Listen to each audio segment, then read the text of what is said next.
Okey, baiklah. Assalamualaikum warahmatullahi wabarakatuh. Hari ini kumpulan kami akan membentangkan rancangan pengajaran harian di bawah tajuk tahun 5 iaitu Jatanegara. Okey, baiklah, saya Nurul Hanis akan membentangkan di bahagian set induksi dan langkah 1, manakala Ain Nadia akan membentangkan di bahagian langkah 2. Dan di langkah 2 ini jugalah akan adanya penambahbaikan iaitu inovasi kaedah, dan yang langkah ketiga akan diambil oleh puteri serta penutup. Okey, baiklah, rancangan pengajaran harian ini telah kami bina bersama dan kami bersetuju untuk melaksanakannya di makmal komputer. Okey, baiklah, untuk bahagian set induksi, sangatlah penting kepada guru untuk memandu murid dan juga merangsang mereka tentang tajuk pengajaran pada hari tersebut. Okey, untuk di bahagian set induksi ini, guru akan memperdengarkan murid audio tentang bunyi haiwan. Okey, bunyi haiwan ini akan diambil oleh guru di laman YouTube. Okey, haiwan yang kami pilih adalah haiwan harimau. Kenapa perlu pilih harimau? Sebab nak kaitkan, guru akan kaitkan harimau dengan harimau dan Jatanegara. Sebab dekat Jatanegara ada lambang harimau. Okey, lepas guru memperdengarkan audio, guru akan bertanya kepada murid, apa yang awak dengar? Okey, dan guru akan bersoal jawab serta mengaitkan bunyi harimau tersebut dengan pengajaran pada hari tersebut. Okey, contohnya. Okey, murid-murid, hari ini cikgu akan memperdengarkan sebuah audio yang mana bunyi haiwan. Okey, kamu semua kena teka apa bunyi haiwan ni. Okey, cikgu akan pasang dulu. Jom kita dengar.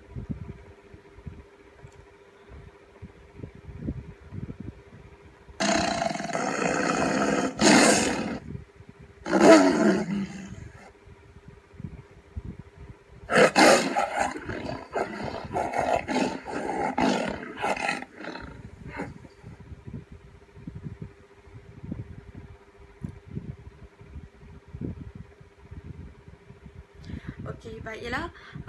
Selepas itu, guru akan bertanya kepada murid, apakah haiwan yang menghasilkan bunyi ini? Okey, murid akan, jangkaan jawapan murid akan jawab, singa cikgu, harimau cikgu, haiwan berbisa cikgu. Okey, jawapan kamu ada yang betul, ada yang salah. Okey, baiklah, jawapan yang betul adalah ia bunyi harimau. Okey, kamu cuba tengok sekeliling kamu. Ada tak kamu perasan lambang harimau?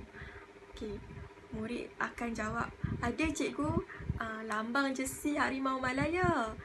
Okey, lagi, okey, ada dekat Maybank cikgu, ada dekat biskut Tiger cikgu. Okey, betul. Betul. Lambang yang kamu sebut tadi semuanya ada harimau. Okey, kamu tahu tak, lambang harimau ini juga adalah salah satu lambang rasmi oleh pihak kerajaan terhadap negara Malaysia. Okey, cuba kamu nyatakan dekat mana yang ada lambang rasmi harimau. Oh, okey. Jawapan yang dijangkakan adalah, cikgu, ada dekat surat beranak cikgu, surat beranak. Okey, betul. Lagi, ada cikgu dekat pejabat sekolah. Okey, lagi, ada cikgu dekat surat rasmi, ada dekat slip gaji sebab ayah saya cikgu. Okey, betul. Okey, kenapa ada lambang harimau ni?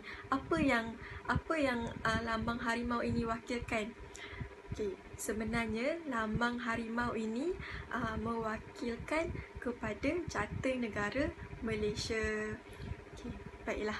Okay, yang kaedah yang digunakan tadi adalah antaranya berpandukan komputer sebab penggunaan audio dan juga laptop. Okey, dan juga kaedah kontekstual di mana guru mengaitkan isi pengajaran dan juga pengalaman murid, dan guru juga buat soal jawab bersama murid. Okey, itu di bahagian set inaksi. Okey, untuk langkah seterusnya pula adalah aktiviti 1. Okey, kan disebabkan kami telah bercadang untuk melaksanakan PDP di makmal komputer. Hal ini adalah kerana aktiviti kami kebanyakannya adalah berpandukan komputer. Okey, untuk di bahagian aktiviti 1, murid akan menyelesaikan puzzle online melalui link yang akan diberikan oleh guru menggunakan komputer, dan seterusnya murid menyenaraikan lambang pada Jata Negara pada tempat IT yang disediakan di papan putih di makmal komputer. Okey, link tersebut guru akan tulis di papan putih supaya mudah diakses pada murid lah. Dan link tersebut akan ke laman web puzzle secara online. Okey, baiklah, contoh simulasi. Baiklah murid, kita akan bergerak untuk aktiviti yang seterusnya. Cikgu nak kamu semua buka komputer di hadapan kamu dan buka Google. Seterusnya, cikgu nak kamu layari capaian laman web yang akan ditulis oleh cikgu sebentar lagi di papan putih. Okey. Okey, semua dah buka ke laman web? Okey, kalau dah buka, apa yang awak nampak dekat laman web tu? Okey, cikgu dah ada bagi clue kan kat tepi tu, lambang Jata Negara. Kamu perlu susun lambang, perlu susun puzzle yang cikgu dah cerai-ceraikan dia. Okey, kamu susun sampai dia jadi bentuk Jata Negara. Okey, untuk aktiviti ni cikgu akan bagi masa kat kamu selama 3 minit saja. Okey, untuk siapa yang siap awal ada ganjaran yang akan diberikan. Okey. Selepas murid dah siapkan, okey, selepas murid dah siapkan puzzle ni, maka akan adalah satu lambang Jata Negara yang sebenar. Dan berdasarkan gambar yang mereka dah siap susun puzzle tadi, iaitu lambang Jata Negara. Okey, cikgu akan bagi arahan untuk next activity. Okey, murid-murid, berdasarkan puzzle yang kamu dah lengkapkan tadi, apa yang ada dekat gambar tersebut? Okey, murid akan angkat tangan jawab soalan cikgu. Ada harimau, ada bintang dan sebagainya lah. Okey, lepas ni cikgu nak secara bergilir-gilir dari barisan belakang bangun ke depan dan lengkapkan item yang cikgu lukiskan dekat depan ni. Senaraikan lambang yang ada pada Jata Negara. Okey. Okey, lepas itu cikgu akan bagi peneguhan lah. Okey, bagus kamu pada hari ini. So, kamu telah berjaya hasilkan puzzle dan juga kamu telah berdasarkan puzzle tadi, kamu dah berjaya dapatkan satu gambar iaitu Jata Negara. Dan berdasarkan Jata Negara tersebut, kamu juga dapat lihat apa yang ada dekat Jata Negara. Contohnya ada harimau belang, bintang pecah 14, bulan, keris 5 buah dan juga pokok hijau. Okey, untuk next activity pula. Okey, baiklah, berdasarkan langkah 1 tadi, antara kaedah yang digunakan oleh guru adalah kaedah konstruktivisme. Di mana kaedah konstruktivisme ni, murid akan membina pengetahuan berdasarkan pengalaman sedia ada. Murid menyiapkan tugasan puzzle yang diberikan oleh guru tadi berdasarkan pengetahuan yang sedia ada murid, iaitu murid pernah lihat Jatinegara di sekeliling, di pejabat dan sebagainya. Kaedah yang kedua pula adalah peta IT. Peta IT ni guru dah sediakan di hadapan papan putih, dan murid perlu melengkapkan secara bergila-gila isi tempat yang kosong. Peta buih berdasarkan lambang-lambang yang terdapat pada Jatinegara, dan fasa ini murid perlu menganalisis gambar tersebut, gambar Jatinegara yang telah mereka siapkan tadi, dan mereka akan senaraikan di hadapan papan putih. Yang seterusnya adalah kaedah berbantukan komputer, di mana murid akan mengakses puzzle tadi berdasarkan link yang telah dikemukakan oleh guru. Baiklah, yang tu je untuk langkah pertama oleh saya. Seterusnya kita akan bergerak kepada langkah atau aktiviti yang kedua.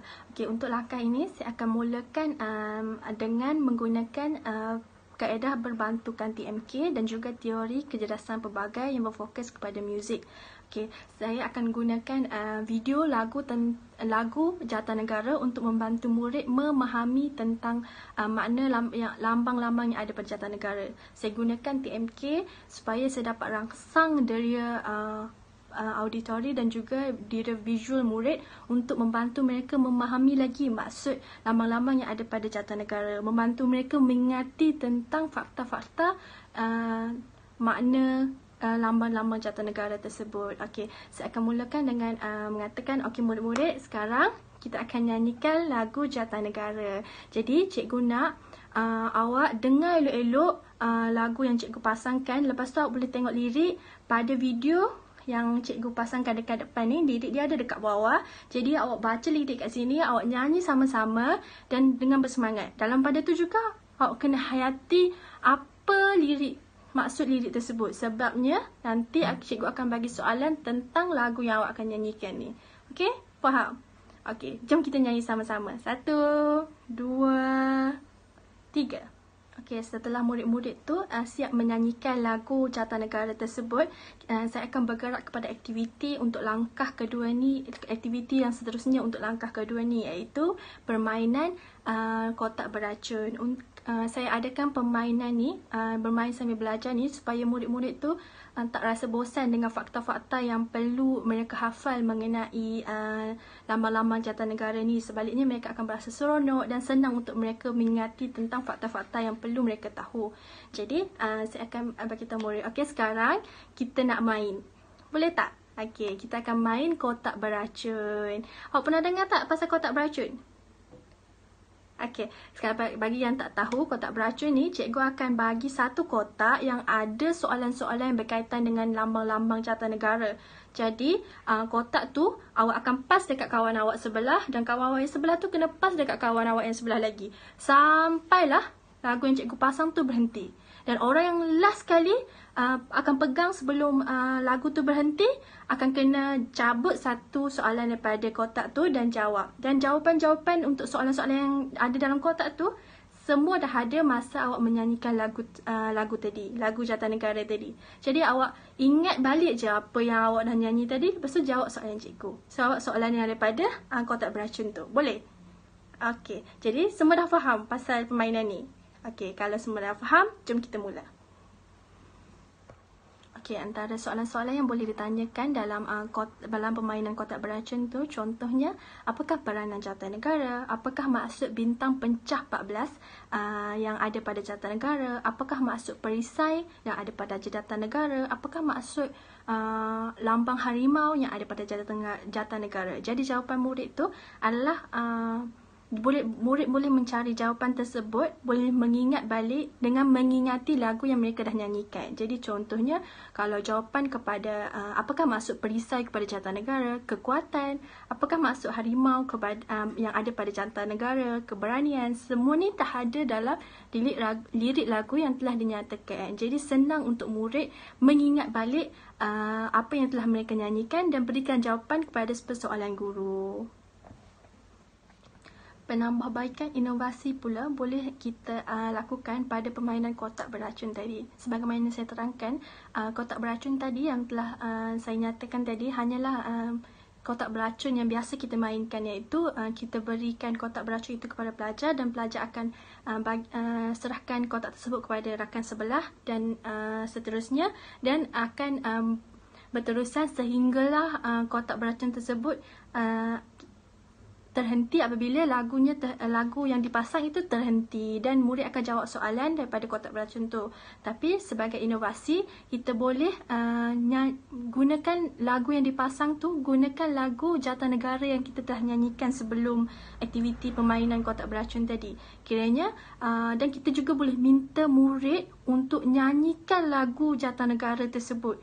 Misalnya sambil mereka passing kotak beracun tu, mereka akan nyanyikan sekali lagu yang telah lagu Jantanegara yang dipasangkan sehinggalah lagu tersebut berhenti. Maka daripada lagu yang biasanya kita akan pasang apa-apa je lagu untuk permainan kotak beracun ni, tapi sekarang kita akan pasang lagu Jantanegara yang dinyanyikan tadi, dan kita akan minta juga murid tu nyanyikan lagu Jantanegara tersebut sambil bermain. Maka kaedah permainan tersebut diinovasikan untuk mencapai proses PDP yang lebih berkesan, untuk membantu murid tu memahami makna lambang-lambang yang ada pada Jantanegara dengan lebih berkesan. Sebabnya kalau mereka menyanyikan sambil bermain, mereka akan lebih memahami lirik lagu yang telah mereka nyanyikan, dan mungkin itu juga akan membantu mereka mencari jawapan kepada soalan-soalan yang akan ditanyakan dalam permainan kotak beracun tadi. Jadi antara kebaikan kepada kaedah inovasi yang telah kami laksanakan iaitu kaedah teori kecerdasan pelbagai. Kami telah menerapkan kaedah belajar sambil bermain. Maafkan saya, di dalam kaedah belajar sambil bermain, kami telah menerapkan kaedah teori kecerdasan pelbagai, iaitu murid perlu menyanyi, mendengar dan fokus kepada muzik. Okey, contoh simulasi yang saya akan laksanakan. Contohlah kan, guru akan memasang muzik. Jadi ketika muzik dipasang, murid perlu mendengar kepada muzik dan fokus kepada muzik. Tapi pada masa yang sama, murid perlu menyanyi juga lirik lagu yang dinyatakan. Contoh, di dalam Malaysia ada satu perisai, lambang kekuatan, harimau Malaya, lambang keberanian. Hey! Jadi apabila muzik diberhentikan, murid perlu berhenti dan murid terakhir yang memegang kotak itu perlu menjawab soalan di dalam kotak beracun. Jadi begitulah pelaksanaan teori kecerdasan pelbagai memberikan kebaikan kepada murid untuk mendengar dan menyanyi serta fokus kepada muzik supaya kotak itu dapat bergerak seiring dengan muzik. Seperti itulah.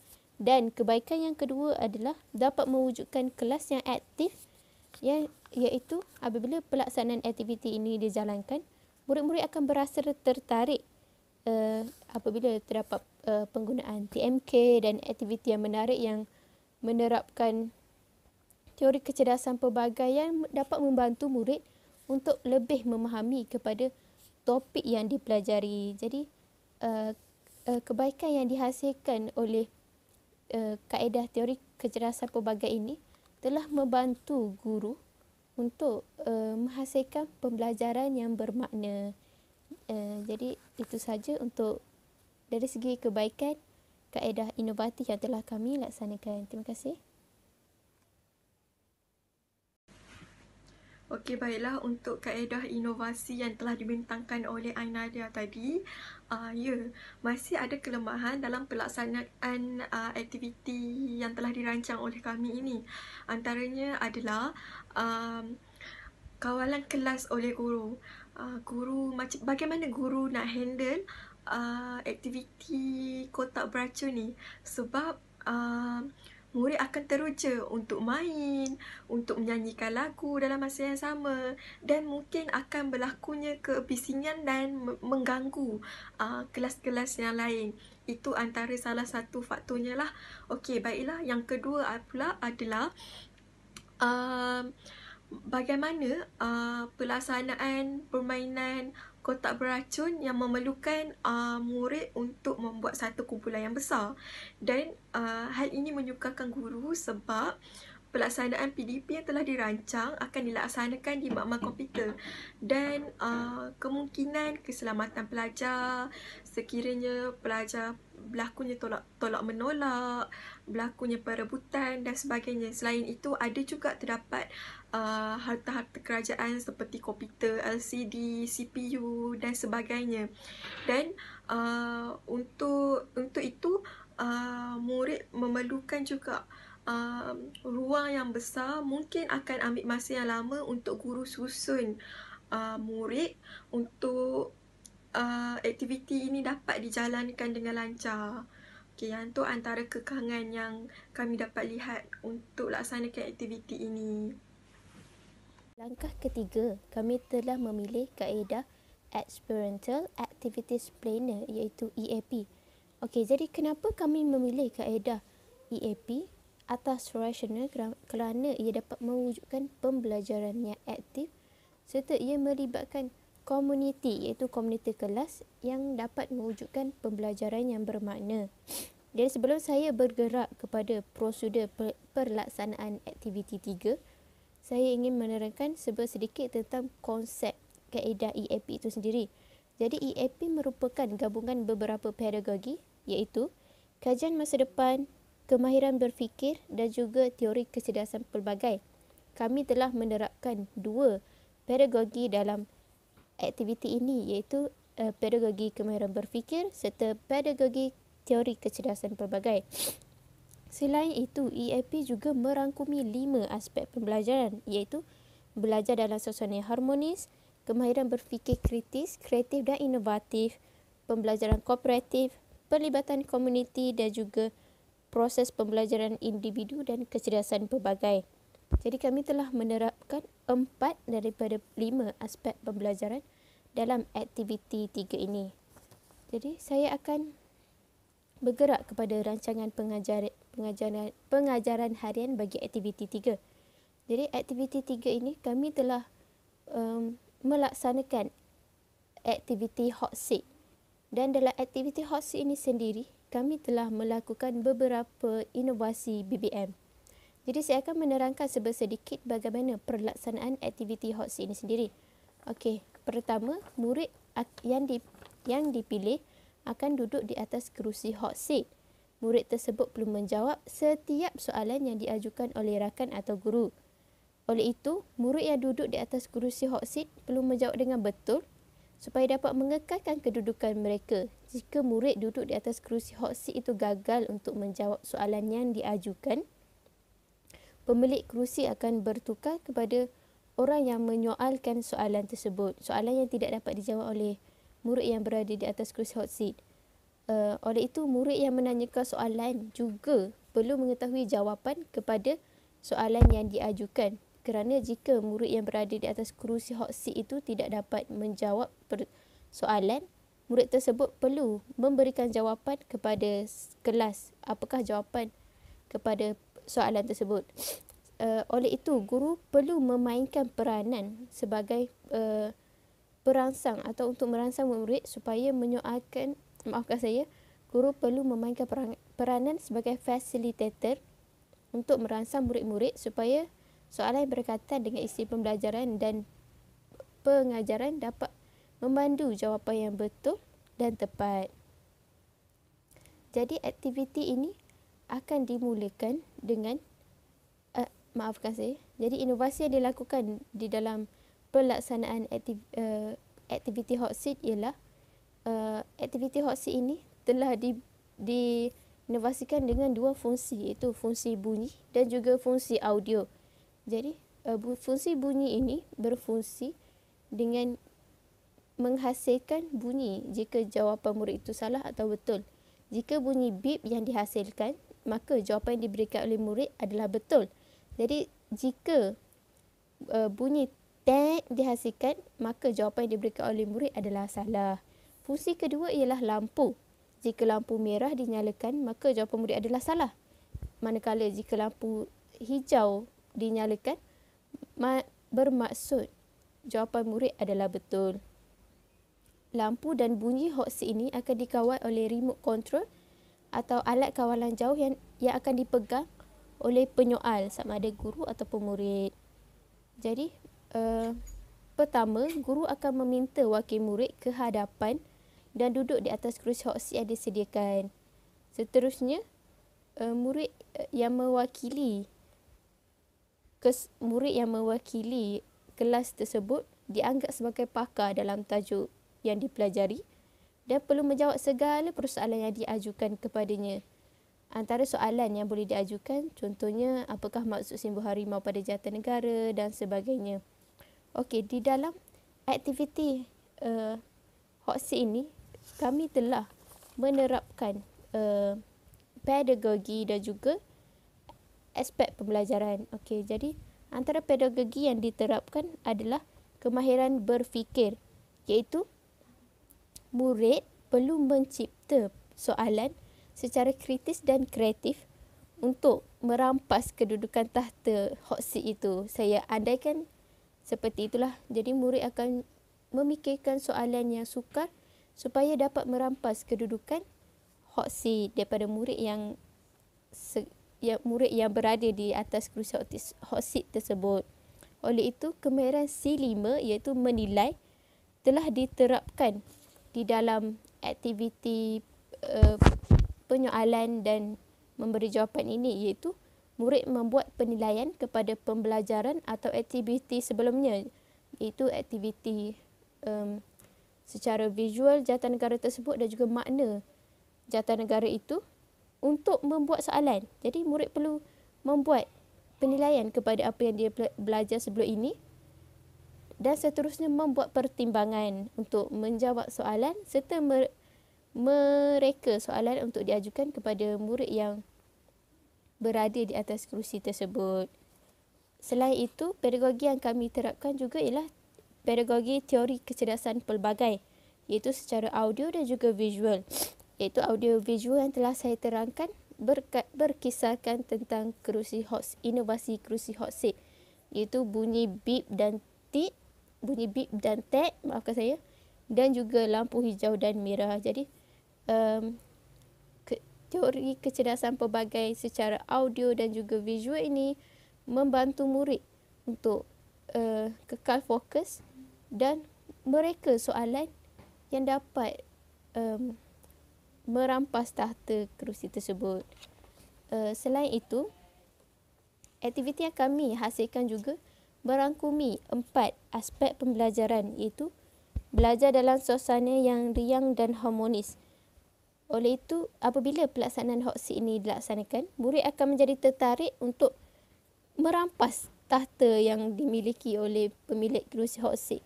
Jadi mereka akan berfikir dan secara kritis, kreatif untuk mereka soalan yang berkaitan.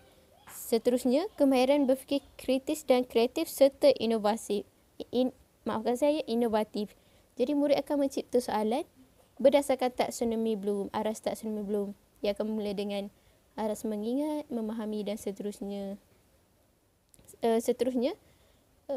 Antara aspek pembelajaran yang kami terapkan juga ialah penglibatan komuniti, iaitu komuniti kelas. Jadi dalam aktiviti hot seat ini, semua murid diberikan peluang untuk menyoalkan soalan, dan jika murid gagal menjawab soalan, jadi semua murid juga mendapat peluang untuk duduk di atas kerusi hot seat itu jika mereka dapat hasilkan soalan yang sukar, yang tidak mampu dijawab oleh pemilik kerusi hot seat itu. Jadi semua murid mendapat peluang yang sama rata. Dan akhir sekali adalah proses pembelajaran individu dan kecerdasan pelbagai. Okey, bagaimana proses pembelajaran individu berlaku? Proses pembelajaran individu ni berlaku apabila murid perlu mereka soalan dan juga menjawab soalan. Jadi proses penilaian, proses berfikir secara kreatif dan kritis berlaku ke atas setiap murid untuk dalam pelaksanaan aktiviti ini. Dan kecerdasan pelbagai telah saya terangkan di atas, iaitu penggunaan fungsi bunyi dan juga fungsi lampu di dalam inovasi hot seat. Oleh itu, pelaksanaan hot seat ini yang menerangkan kaedah EAP dapat membantu murid untuk mewujudkan pembelajaran yang bermakna. Dan selain itu, kemahiran KPS yang kami terapkan juga adalah membuat rasionalisasi. Itu murid akan memikirkan persoalan kepada pembelajaran yang dipelajari dan membuat pertimbangan yang wajar untuk mencipta soalan yang berkaitan serta memberikan jawapan yang betul. Okey, setakat itu saja untuk penerangan kepada aktiviti ketiga. Jadi kita akan bergerak, maafkan saya. Jadi saya akan menunjukkan menunjukkan simulasi ringkas berkaitan aktiviti ini. Jadi saya akan bertanya kepada murid siapa yang ingin menjadi wakil kepada kelas. Jadi seorang murid akan datang ke hadapan dan duduk di atas sebuah kerusi. Jadi kerusi ini merupakan kerusi hot seat. Jadi setiap murid yang berada di hadapan saya ni boleh bertanyakan jawapan. Boleh bertanyakan soalan. Jadi murid yang berada di atas kerusi ini perlu menjawab soalan dengan betul untuk mengekalkan kedudukan mereka. Jika mereka gagal, tahta ini akan bergerak kepada rakannya yang seterusnya sehinggalah habis aktiviti ini. Jadi pada masa yang sama, guru bukan sahaja dapat menilai dari segi kognitif murid, tapi juga daripada segi efektif soalan-soalan yang beraras tinggi untuk menilai kefahaman murid tentang tajuk yang dipelajari. Jadi sekian saja tentang aktiviti 3 yang menggunakan kaedah EAP. Jadi akhir sekali, bagi penutup, murid akan mencatatkan kata kunci kepada topik yang dipelajari di atas kertas kecil dan meletakkannya di dalam balang yang disediakan oleh guru. Jadi kertas yang kecil itu murid hanya perlu meletakkan kata kunci. Contohnya macam harimau, maksudnya keberanian, ataupun keris, maksudnya apa, macam tu. Hanya apa yang murid faham. Jadi guru juga dapat membuat penilaian berdasarkan nota kecil yang ditulis oleh murid bersesuaian dengan minit yang kami telah tetapkan, iaitu selama 3 minit sahaja. Dan akhir sekali, guru akan menamatkan sesi pengajaran dan pembelajaran dengan memberikan penugahan positif, iaitu kamu semua telah menyelesaikan aktiviti dan tugasan dengan memuaskan. Tahniah. Dalam pembelajaran yang akan datang, kita akan melihat kepada slogan kata yang terdapat pada Jatanegara. Jadi guru juga perlu mengingatkan apa yang mereka akan pelajari di pengajaran yang seterusnya. Okey, sekian saja daripada kumpulan kami tentang pembentangan RPH yang telah kami laksanakan. Sekian, terima kasih.